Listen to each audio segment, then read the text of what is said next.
시켜 주세요 이런 거다. 자, 이제 우리 이 앤서북 잘 활용하십시오. 앤서북 정말 잘 활용하시고요. 지금 역시 정답률이 낮은 문제들만 골라서 지금 보겠습니다. 먼저 2번에 보시면요. 이게 환경 영향 평가 같은 경우는 그러니까 다른 기관과 뭔가 뭐를 거쳐야 되거나 어떤 뭐 절차를 거쳐야 되는 건 원칙적으로 무슨 사유라 그랬습니까? 취소 사유라 그랬죠. 그죠? 그러나 환경 영향 평가만큼은 이 환경 문제의 중요성을 고려해서 우리 판례가 무효로 봅니다. 그러니까 이번에 사전 환경성 검토협의랑 환경 영향 평가랑은 다르죠. 다르잖아요. 그러니까 이거는 취소 사유로 가셔야 되고요. 그리고 3번은요. 3번에 보시면 이게 의결기관이 있죠. 의결기관이라는 게 뭐라 그랬습니까? 의사를 결정하는 기관이에요. 그러니까 의결기관에 문제가 있으면 의사결정 자체가 없는 거로 봅니다. 우리 판례는. 그래서 거기 보면 3번은요. 입지선정위원회 의결기관에 문제가 있으면 우리 판례는 이거를 무효로 봅니다. 무효로. 네, 잘하셨습니다. 네. 그리고는요. 의결기관. 그게 입지선정위원회. 그거를 기억을 하셔야 돼요. 입지선정위원회를 기억하시든 의결을 기억하시든 의결이 좀 더 나을걸요? 그러면 그거는 말고는 이제 의결기관이 결정이 없으면 무효로 가야 됩니다. 자, 그 다음에 몇 번이죠? 7번입니까? 네. 7번은 이게 파면 처분이랑 의원 면직 처분이랑은 다르죠. 의원 면직 처분이 뭡니까? 사직서를 제출해서 수리하는 거예요. 그래서 우리 판례는 어떻게 보는가 하면 파면 처분은 의사결정을 행정청이 하지만 의원 면직은요. 의사결정을 국민이 즉 공무원이 합니다. 공무원이 하기 때문에 행정청이 하는 거는 기껏해봐야 매우 소극적이고 수동적인 것밖에 없다고 보는 거예요. 그렇기 때문에 우리 판례는 이거는 권한 없이 했지만 파면과 달리 의원 면직 처분은 권한 없는 자가 있더라도 이거는 무효로 보지를 않고 취소 사유로 보는 거죠. 그죠? 그게 7번이 됩니다. 사실 이거는 실질적인 의미에는 또 어떤 게 있는가 하면요. 제가 예를 들어서 국가정보원 직원인데 사직서를 제출했습니다. 그러면 고위공무원 같으면 대통령이 하거든요. 대통령이 하는데 국가정보원장이 사직서를 수리를 한 거예요. 그럼 저는 당연히 사직서가 수리되었다고 생각을 하고 출근을 안 했을 거 아닙니까? 근데 만약에 이게 무효로 보면 어떻게 됩니까? 저는 여전히 공무원이죠. 출근 안 하죠. 파면될 거예요. 황당한 결과가 나오지 않습니까? 그래서 그런 측면도 있는데 그렇게 생각하지 마시고 여러분들 아까 제가 첫 말씀드린 의원 면직 처분은 매우 수동적이고 소극적이다. 그 정도로 보십시오. 네. 그 다음에 보시면 10번은요. 최고 공고. 이 공고라는 게 알리는 거거든요. 절차를 거치지 않았죠. 절차를 거치지 않았으면 그러면 이거는 취소 사유로 가셔야 됩니다. 자, 그 다음에 14번에 보시면요. 처분 이후에 법률이 위헌 결정 나면 그 처분은 취소 사유가 돼요. 그러나 위헌 결정 이후에 들어가는 거는 전부 다 무효로 가시면 됩니다. 그러니까 지금 14번도 보시면요. 과세 처분 이후에 조세 부과의 근거가 되었던 법률 규정에 대해 위헌 결정이 떨어지면 과세 처분은 취소 사유예요. 그러나 과세 처분 말고 지금은 뭡니까? 조세 채권의 집행을 위한 체납 처분, 압류 등이 들어갔다는 거예요. 위헌 결정이 내려지고 나서 압류 들어가면 그 압류는 당연히 무효가 돼야 되겠죠. 무효. 14번은 또 그런 식으로 해서 틀린 지문이 되고요. 그 다음 지문은 뭐죠? 이제 이 17강입니까? 네. 이건 여러분 우리 행정기본법 내용이에요. 그러니까 수익적 처분을 취소할 때는요. 이 원칙적으로 취소가 제한되는 게 가장 중요한 게 뭐 때문에 그렇습니까? 바로 이른바 신뢰보호겠죠. 그죠? 그러나 1번 같은 경우는 부정한 방법으로 지금 수익적 처분을 받았잖아요. 난 신뢰보호가 적용되지 않습니다. 그렇기 때문에 그때는 이익 경향을 하지 않아도 된다는 건데 요거는요. 바로 행정기본법 내용 그대로 있기 때문에 기본 433페이지 내용들은 정확하게 좀 기억을 해 두십시오. 네, 잘하셨습니다. 네. 자, 5번은요. 이렇게 이해하시라 그랬죠. 취소권자는 누굽니까? 처분청이에요. 처분청. 그러니까 거기도 보시면 무효인 처분을 취소할 수 있는 권한은 또 역시 똑같습니다. 처분을 한 처분청 그렇게 되는 거예요. 처분청이 처분을 취소할 수 있다. 그렇게만 기억을 하십시오. 네, 잘하셨습니다. 11번입니까? 11번 같은 경우는 이거는요. 어려운 판례라 그랬죠. 왜냐하면 이게 요 쟁송 취소가 여러분 무슨 사건이었는가 하면요. 서초구청장이 특정 교회에다가 바로 도로조명 허가를 내준 사건이에요. 도로조명 허가를 내준 사건인데 근데 주민들이 왜 특정 교회에다가 도로조명 허가를 내주느냐라고 주민들이 서울시에 감사 청구를 들어갔고 그리고 나서 서울시 감사 청구 끝나고 나서 서초구 주민들이 서초구청장을 상대로 해서 특정 교회에 대한 도로조명 허가 취소 소송을 들어간 겁니다. 뭡니까? 주민소송이죠. 전형적인 주민소송이에요. 근데 생각해 보십시오. 이미 교회가 건축이 되었습니다. 교회가 건축이 되었고요. 이미 교회에서 그 곳을 그 도로를 예배당으로 쓰고 있어요. 예배당으로 쓰고 있습니다. 그럼 여러분 이거 취소하게 되면요. 그 교회가 받는 불이익이 매우 커요. 이 경향을 하면 매우 크지 않습니까? 그 교회는 정말 대형 교회거든요. 그렇기 때문에 우리 판례가 이익 경향을 하게 되면 황당하니까 그래서 우리 판례가 이익 경향을 해야 된다는 법리는 쟁송 취소, 소송으로 취소되는 경우에는 적용되지 않는다. 그렇게만 얘기하고 끝난 거예요. 그러면 논리는 뭔데? 한마디도 안 했습니다. 왜 쟁송 취소의 경우에는 적용되지 않는지에 대해서 전혀 논리적인 설명을 안 한 거예요. 할 수가 없죠.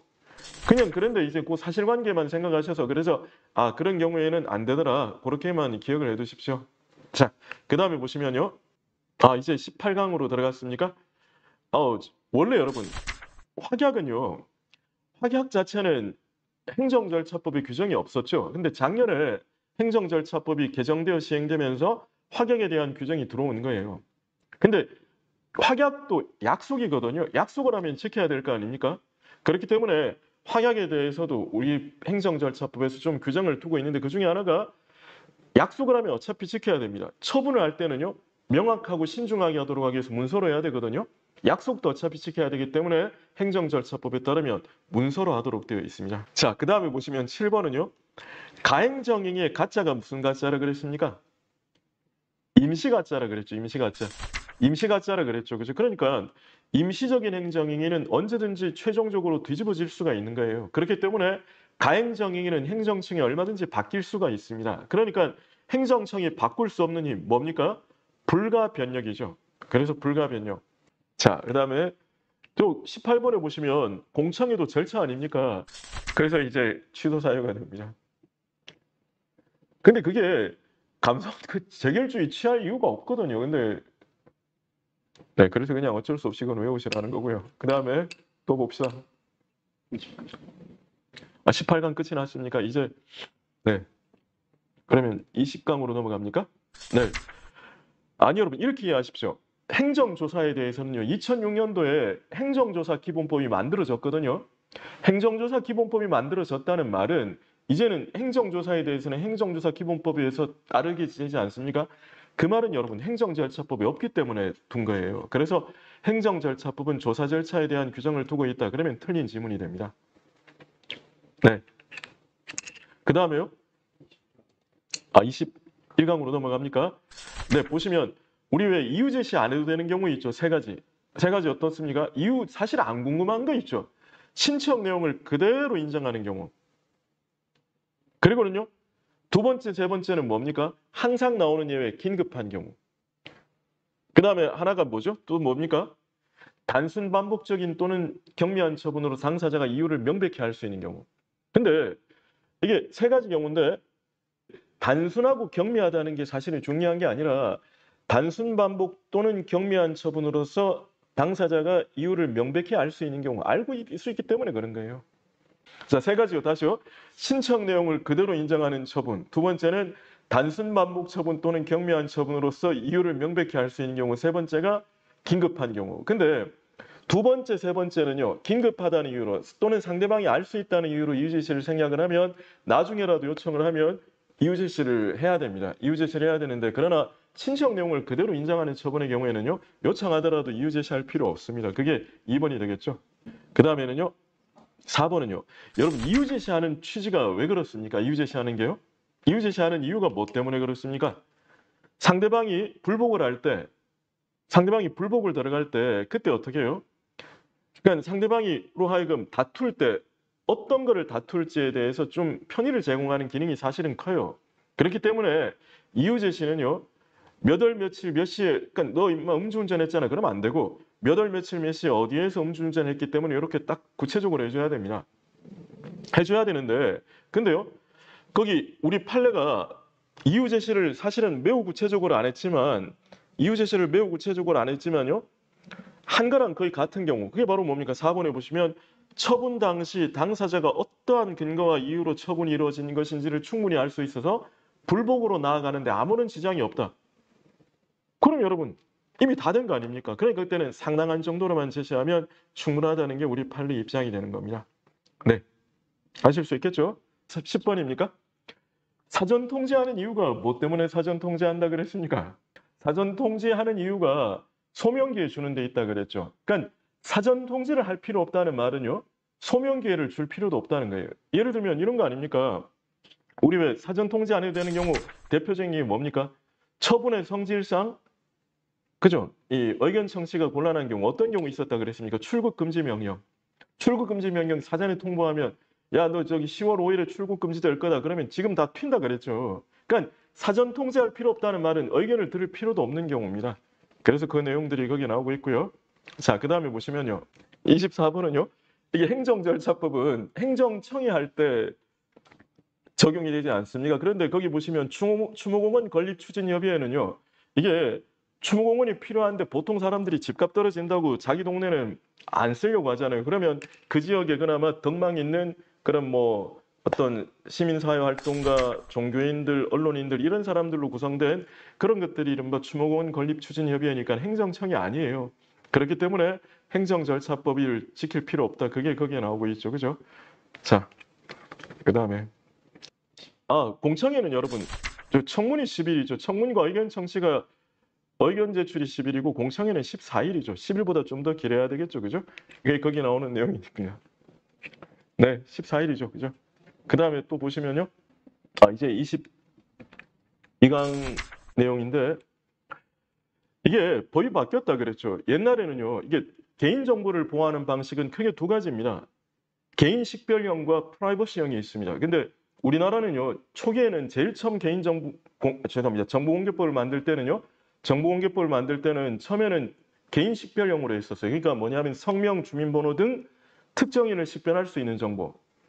근데 특정인을 식별할 수 있는 정보가 아니더라도 예를 들면 주민번호가 아니더라도 제가 별로 알려지는 것이 저한테는 좋지 않은 것들 예를 들면 질병 같은 경우 있죠. 그죠? 그러니까 질병 같은 경우에 뭐 감기 같은 거는 몰라도 특정 질병 같은 제가 알았다는 게 아니고 그냥 우리 법을 바꾼 취지가요. 그래서 어떤 질병 같은 경우에는 알려지는 것이 바람직하지 않은 경우에는 그런 것도 보호하자. 그래서 법에서 개인 식별형에서 프라이버시형으로 바꾼 겁니다. 그래서 보시면 이제는 사생활에 보시면 특정인을 식별할 수 있는 정보가 아니더라도 바로 이른바 사생활을 침해할 우려가 있는 정보 다 포함이 된다는 거죠. 네. 41번입니까?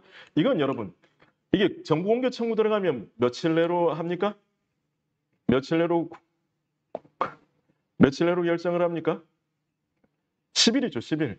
그리고 10일 범위 내에서 연장할 수 있잖아요. 그러니까 이게 뭐든지 신중한 것도 중요하지만 신속한 것도 의미가 있거든요. 그렇기 때문에 10일 안에 하도록 되어 있습니다. 그런데 제3자 관련이 있다 그래서 제3자한테 통보를 하고 일일이 제3자 의견을 듣게 되면 신속한 정보 공개가 안 돼요. 그래서 어떻게 해요? 통지는 하되 필요한 경우에는 의견을 들을 수 있다죠. 들을 수 있다. 그게 거기 나오는 내용입니다. 그리고 이제 23강입니까? 네. 숫자는 지금 너무 스트레스 받지 말라고요. 숫자는 지금 어차피 외워봐야 못 외웁니다. 그러니까 이 숫자는 나중에 이 카페에 올려져 있습니다. 그 숫자 채우는 괄호 채우는 게 있거든요. 그것만 하시면 됩니다. 네, 그 다음에 그렇죠. 노트님 잘하셨습니다. 이 각종의 상대방 우리 행정지도의 뜻이 뭡니까? 행정청이 명령하는 게 아니라 국민들에게 협조를 요청하는 것이 이게 행정지도거든요. 그러니까 거기 보시면 협조를 요청하는 것 요청이죠. 그러면 행정지도로 가야 돼요. 행정지도로 가야 되니까 이거는 이제 행정처분이 되지를 않죠. 우리 쭉 한번 훑어봤습니다. 네, 훑어봤습니다.